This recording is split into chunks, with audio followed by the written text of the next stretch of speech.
Maqaa Abbaa, kan Ilmaa, kan Hafuura Qulqulluu, Waaqa tokko. Ameen. Kabajamtootaa fi jaalatamtoota maatiiwwan Waaqayyoo, hordoftoonni chaayinaalii Dhangaa Lubbuu, ijoolleen Tawaahidoo hundi keessan, biyya keessas biyya alaas kan jirtan, bakkaaf lafa jirtanitti nageenya Waaqayyo isiniif haa baay'atu. Akkam jirtu? Galanni fi ulfinni Waaqayyoodhaaf haa ta'u. Nagaa kooti. Guyyaa har'aa kana viidiyoo kana keessatti kan waliin barannu Phaaphaasonni abbootiin keenyaa battirii isaan qabatan kana irratti fannoo Gooftaa Yesuus Kiristoosiin gaditti fakkiin bofaa ni jira. Fakkii bofaa kana fannoo jalatti ilaaluudhaan warreen amantii keenyan faallaa ta'an maal inni kun xaawotiidha moo xaawotii waaqessitus kan jedhanii fi komii adda addaa kan kaasan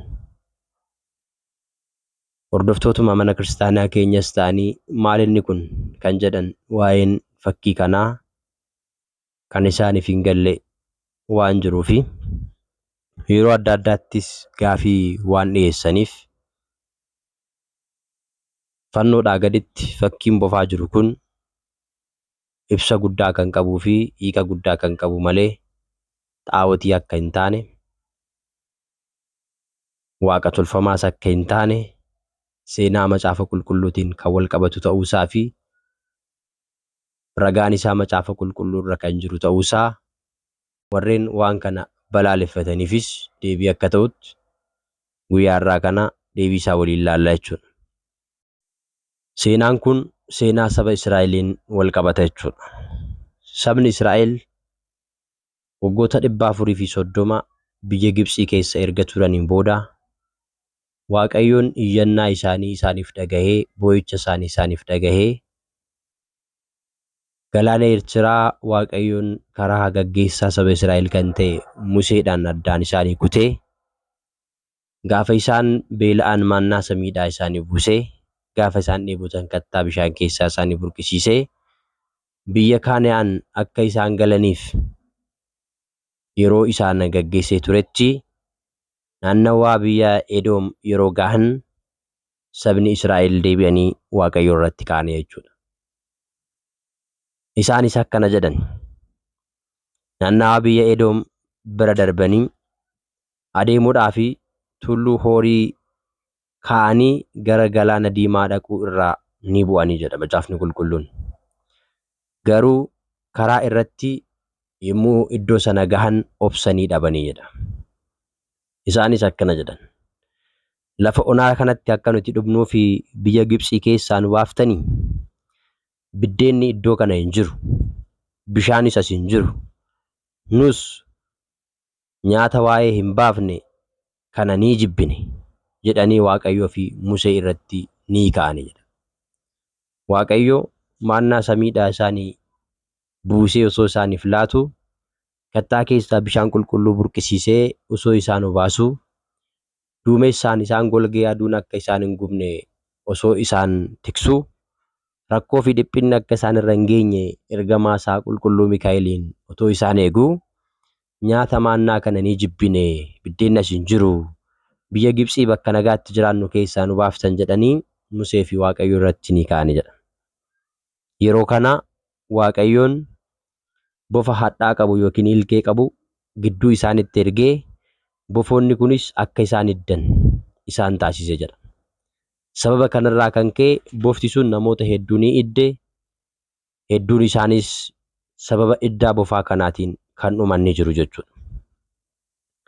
Sababa kanarraa kan ka'e warreen afarrifatanii gara Museetti dhufanii akkana jedhanii isa gaafatan. Nuti Waaqayyo irratti si irrattis kaanee waa namaa dubbannee si yakkineerra. Bofoonni kun kunoo ammayyuu nu idduudhaaf nu gidduu deddeebi'aa jiru. Waaqayyoon akka bofoota kana nurraa kaasee dhiifama nuuf godhuu fi Waaqayyotti nuuf kadhadhu, araara nuuf gaafadhu jedhanii Musee gaafatanii jedha. Museenis tole jedhee Waaqayyoon kadhateefi jechuudha. Akka araara keetti, akka dhiifama keetti jaalala keessiin akka cubbuu isaanii hin ilaalinii dhiifama godhii fi bofoota kana isaan irraa kaasii jedheen. Kan hiddamanii jiranis namoonni waan jiraniif akka isaan fayyaniif hadhaa sanarraatii akka isaan fayyaniif taasisi jedhee Museen gaafa Waaqayyoon kadhatu Waaqayyoon immoo Museedhaan akkana jedhe. Bofa sibiila boorrajjii irraa tolchiitii utubaa irratti ol kaasii rarraasii. Namoonni bofti idde hundumti isaaniiyyuu dhufanii bakka bofti sibiila irraa hojjetamee itti rarraafame kana dhufanii haa ilaalanii. Yeroo isaan kana ilaalan namoonni hundumti isaaniiyyuu iddaa bofaa isaanii kanarraatii ni fayyuu jedheen jechuudha Waaqayyoon. Kanarraa kan ka'e Museen akkuma Waaqayyoon isa abboome sibiila boorrajjii barbaadee bofa fakkeessee sibiila sana ni tolche jechuudha. Achiitii utubaa itti godhee ol kaasee bakka sirriitti mul'achuu danda'utti rarraase.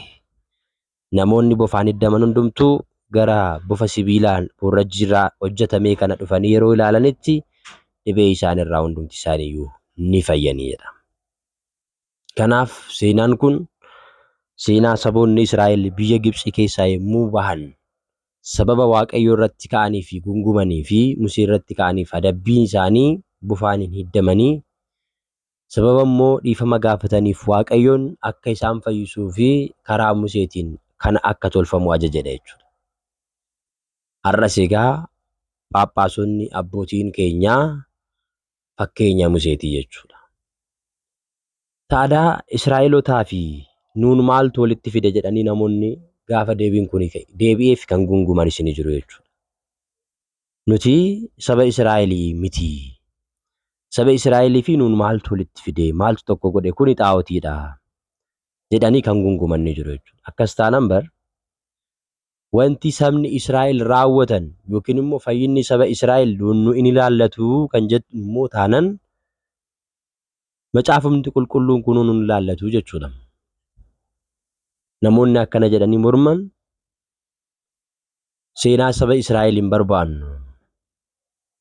Nuti saba Israa'elii miti kan jedhan taanan macaafni qulqulluun iyyuu seenaa saba Israa'el irratti hundaa'eeti kan barreeffame.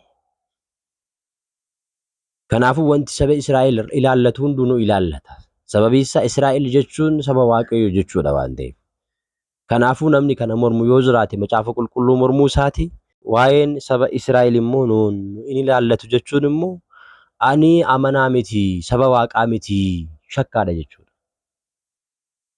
Saba Israa'el jechuun saba Waaqayyooti. Kanaafuu namni waan Waaqayyo saba Israa'eliidhaaf godhe raawwate mormu jira taanan saba Israa'el jechuun saba Waaqayyooti, nama Waaqayyooti, ani nama Waaqayyoo miti jechaa jira jechuudha. Nama akkanaa kana wajjin immoo mormuun hin barbaachisu jechuudha. Inni guddaan asirratti wanti nuti beekuu qabnu hangafni raajotaa qulqullichi Museen Israa'eloonni akka isaan fayyaniif fakkii bofaa sana sibiila boorrajjii irraa tolchee ni rarraase namoonnis ilaalanii ni fayyan. Kakuu haaraa keessatti immoo dhufnee yoo ilaalle gooftaan keenya Yesuus Kiristoos kana dhugoomsuudhaaf jecha Museen lafa onaa keessatti bofa sibiila diimaa muka irratti akkuma ol fuudhee ilmi namaas immoo akkasuma muka fannoo irratti ol ni baha. Kunis ilmi namaa jireenya bara baraa akka argatuu fi kan isatti amanu hundumtuu in fayya jedhee Wangeela Yohaannis boqonnaa 3 lakkoofsa 14 hanga 15tti kaa'eera jechuudha.